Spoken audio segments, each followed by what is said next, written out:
over and said, baby, what's wrong? Is there anything I can do to help? What's wrong with her? She thinks she's better than I am. She might be in pain. You know, her kids might be driving her crazy. Her husband might be got on her last working nerve. We don't nurture one another enough. We are getting sicker and sicker and sicker every single day. They're coming up with some kind of new malady, some kind of new pill. They got a drug called Avodart. Now, my husband might have a prostate problem and I can't even go touch the drug. Okay, shouldn't we do something about that? I'm having a problem with all these drugs coming out here on the market. I want the doctors and us as patients for them to talk to me. I don't want to see something on the commercial because I'm a hypochondriac. When I saw the Avodart commercial, I was like, honey, I think I need that. Then he goes, no, you don't. You can't even touch that. And we're not taking a proactive approach. I was not taking a proactive approach. I'm fabulous, mother love, big fat girl, you know, I knew all the pretty fat words, you know. I'm Zoftic, I'm juicy, I'm pleasingly plump. My doctor said you morbidly obese. We don't even use that term in our community. We won't even call diabetes diabetes. What do we call it? This is sugar. And we call it a little sugar. It's not even big sugar, it's little sugar. Go and get Big Mama a piece of pie. Grandma, you got blood, don't you need this? That's all right, don't talk to me about what I'm gonna eat, just go give me some pie. Then when her leg get cut off, and I know I'm not standing up here talking to you about something I don't know. I watched my mother drop dead at 59, my sister at 51, my brother at 39, my father at 31. At 44, I was on a plane in the hospital with my sister, my baby sister, because at 44, they amputated her leg from the knee down. They just cut off the front of her foot. She just turned 50. 50 years old. More African Americans are sitting up on dialysis 3 days a week, 3 hours a day, and we broke. Dialysis is extremely expensive, and if you can't afford, you don't have health care, something devastating like that will wipe you out. So we have to get into a preventive mode. I don't want to sit on dialysis 3 hours a day, 3 days a week. I don't want to have my foot cut off. I wear really cute shoes and I am a shoe horse. I just can't do it. 3 hours a day, that's shopping somewhere. Macy's having a sale someplace. I can't do it. We sit up and we want God to do everything for us. He can do that, but faith without works is dead. You can't sit up and ask God to do something for you that you won't do. If he tells, Dr. Rutherford wrote a book called 5 Colors, 5 a Day. Everything God designed for us to eat, you can pick it off the tree, pull it out the ground, range it off. You know that what the whole people say, range it off. Go range off that potato. And you can eat it raw. You don't have to cook anything that God wants to go into your body. You can eat fish raw, sushi. You can actually eat chicken raw. It's a little slick, tastes kind of funny, a little chewy. But all the fruits and vegetables that are out there. Do you realize, how many of you are by a show of hands drink soda? Come on, tell the truth. Don't you? Do you know the human body doesn't recognize carbonation? Your kidneys don't know what the heck that is. And if you can't pronounce it, you shouldn't eat it. I don't know what a polysorbate, if I can't pronounce it, and I'm college educated, if I can't pronounce it, I'm not eating it. We need to get back into the basics of cooking at home. You say you don't have time. Call me up. I throw down. I'll make a sugar-free peach cobbler, make you slap somebody. I got some witnesses up there. I make a macaroni and cheese. People always think when you have a chronic disease, you can't eat what you like. And therefore, especially people that have diabetes, you see people they just fat in places I ain't never seen fat. They fat on their elbow. They fat on the top of their ankle. They got a word called cankles, where you can't tell where your leg and your ankle stop. What is that about? Fat girls out here, these big somebody, if y'all got a daughter, you got a niece, you got a child, girl, tell them that big fat roll of meat that's hanging around here is not attractive. That's not cute. I don't want to look at their underwear. I don't want to see that big fat girl bend over and see that piece of floss on the crack of her butt. That's not attractive. They got a name for it. We used to call it a tire. They call it a muffin top. All right, that's true. I know what a muffin top looked like. That looked like a Canadian biscuit you hit on the side of the pole and bust over. That's not attractive. And we're not taking a proactive approach with our children. Your children are going to do what you do. If they see you eating improperly, they're going to want to eat it. They see you smoking, they're going to want a cigarette. They see you drinking, they're going to want to drink. They see you taking medicine and drugs all the time, they're going to want to do that. So you have to be a living example. I'm not saying it's easy. It sucked the big one when I had to lose all that weight, because everybody kept saying, you know, in our community, we never use words like fat, morbidly obese. You know, we're the pretty girls. We're more cushion for the pushing or something stupid like that. And our kids can't walk. Our kids can't run. Our kids can't jump. We can't run and jump. My grandson asked me to run up the steps with him. I got 15 stairs in my house. I got to step 3, thought I was going to drop dead, have a heart attack. Could not move. I had to take a proactive approach. I can't talk to people and say to you, oh, you have to lose weight. The worst thing in the world is a healthcare provider weighing 400 pounds trying to tell you what to eat. When I went on my program, I went to my nutritionist, my first nutritionist. Now, she took up 2 chairs. She was so big, she was looking like Grant sitting around Richmond. I couldn't tell where she was going to begin and end. She's sitting there telling me, now, Mother Love, you're going to have to eat this, and you can't eat that. And I said, well, you must be chewing furniture. And I kept looking at her, and she said, what's the problem? I said, you probably really are knowledgeable about what you do, but the visual ain't working for me. And I know I'm a big girl and I got to change my eating habits, because you got to give me somebody I can at least pretend know what they're talking about when they're telling me eat these twigs, sprigs, sprouts, and leaves, because you chewing up tables and chairs.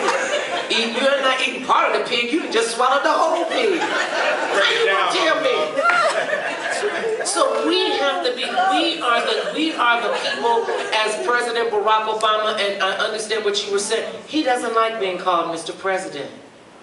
It's absolutely out of respect, but when you meet him and you say, good morning, Mr. President, he's like, my name is Barack. I think he's so cool. That's just a cool fact on so many levels. And I'm tired of them calling him Obama. If you're going to call him Obama, say Mr. President Obama. I'm going to take a knife out and cut him. No, I got their money on. But in all seriousness, we have to take the proactive approach. We are the leaders in our community. We cannot expect government, we cannot expect the insurance companies, we cannot expect the hospitals to do everything. They do their job. Do your job. Put a healthy meal on the table. Understand what good nutrition is. Understand what a normal sized portion of food is. Shut up, Mother Love, because I came into the breakfast and I seen platters of food in front of some of y'all. Act like y'all ain't ate all week long. Soon you see free food, you go to the buffet and they got 2 or 3 plates.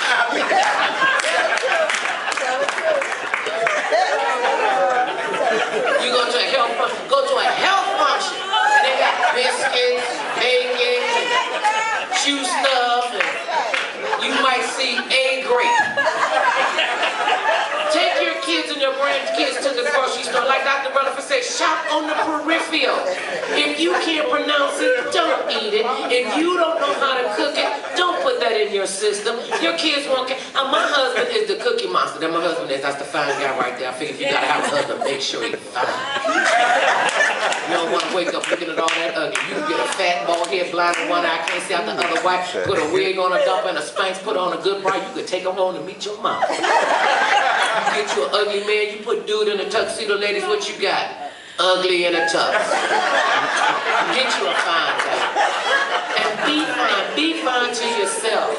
God in the scripture, I mean, he says we gotta treat our bodies like a holy temple, and we treating it like a garbage disposal. And you think because, oh well, my son won't eat all the biscuits, so I don't want to see the food go to waste, so I'm gonna eat the biscuit. Hang my pants too tight. I don't know what happened last night. My clothes shrinking, though your butt is expanding. I know about it. I done went to bed at night, come home in the middle of the night, fried chicken wings, eat French fries, drink a glass of Kool-Aid, wake up in the morning. Honey, can you lay me down and button up my pants? It's like you eating French fries again, wasn't you? In the middle of the night. Having horrific nightmares. There's a reason why our bodies have to lay dormant and sleep. It is to repair the damage of the day. If you got all the damage going on at 11 o'clock at night and you go to bed and you're having all these horrific nightmares, your body's going, golly, gonna digest fried chicken wings. I can't even breathe. I wish this fat cow would quit eating this stuff in the middle of the night. And we don't. And we eat to suppress. We eat to self-medicate. Oh, my boyfriend left me. Let's eat a cake. And I know what I'm talking. I'm an emotional eater. Ooh, I got a job on TV. Let's go eat. It'll fire me up TV. Let's go eat. Ooh, I got a job on the radio. Let's really go eat. They can't see me on the radio. I can eat whatever I want. Eat up everything on the menu, but thank you, call again.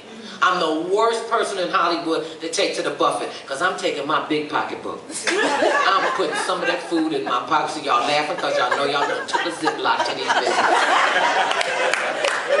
This is the reason we got them big bags, because you're going to want, there's too much food.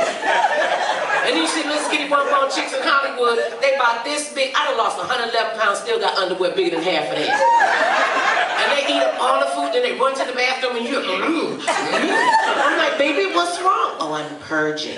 Trust me, if any of you ever hear me in the bathroom throwing up, I'm sick. Call my husband, call somebody, come in the bathroom stall, ain't no shame in my game. Come, mother love, come on, we gonna help get you out there. That's ruining your body.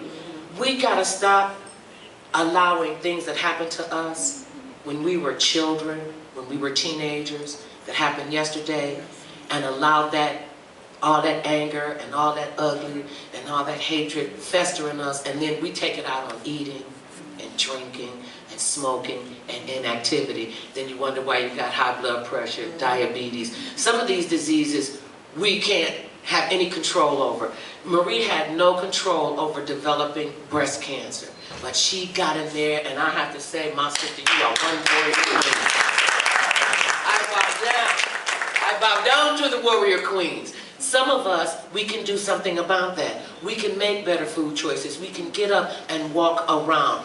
Walk. And then we always go, well, you know, the neighborhood over here in South Central, it's not safe. If y'all don't take y'all shoe off and slap one of them gangbangers upside the head, I wish I would be scared of somebody not paying no rent, don't have a job, can't even string a sentence together, and then want to tell me, you know what I'm saying, know what I'm saying? No, I don't. No, honey, and I don't want to know what you're saying, because I'm too busy looking at your underwear. Pull your pants up. And y'all just let them walk past you. Girls all big and fat. And I'm, you know me, I'm silly. And I'm like, why she got fat elbows? You know what it is? It's called ectopic fat cells. I learned this from the scientific people. Because I was like, she just got fat necks, fat elbows, fat. That is not attractive. Got a shelf on the back of her butt. Just took a picture on the back. She'd walk all the way across the street. Won't even spill a cup of water. I know that because I could do that. But it's called ectopic fat cells. And it's like, with an ectopic pregnancy, the cell doesn't know where to go because you got so much fat on you now, and so it deposits in places that it can fit in your elbow, in your neck, on the. I mean, how you get a lump of fat on the back of your neck? I mean, just you done seen them. You're like, right. They got a fat neck. They just got a hump. It's not even on their neck. It's like right here. You know, they're sticking up on their dress. We're not saying anything. We're shaking our heads going, that's just a shame. Look at that child. She's so big. She walked down the street smelling okay by herself. Sit her down. Talk to her about nutrition. Pull them out. I will go across the street. They hate me in the Burger King across the street. Coming out to, this is my church home. Coming down the street, I will go in and get out of there. Come over my house. I will feed you. We're not nurturing us. You don't nurture yourself. You don't, and especially women. You will take care of everybody on the planet before you will take care of yourself. You won't want to go get a mammogram. I don't have time. But then you have time to get them breasts cut off. All right. I did good. I was self-centered because, you know, these are the only two suckers I trust. So I'm just saying. You have to take care of yourself. You can't take care of your job, your home, your church, your children, and you're not well.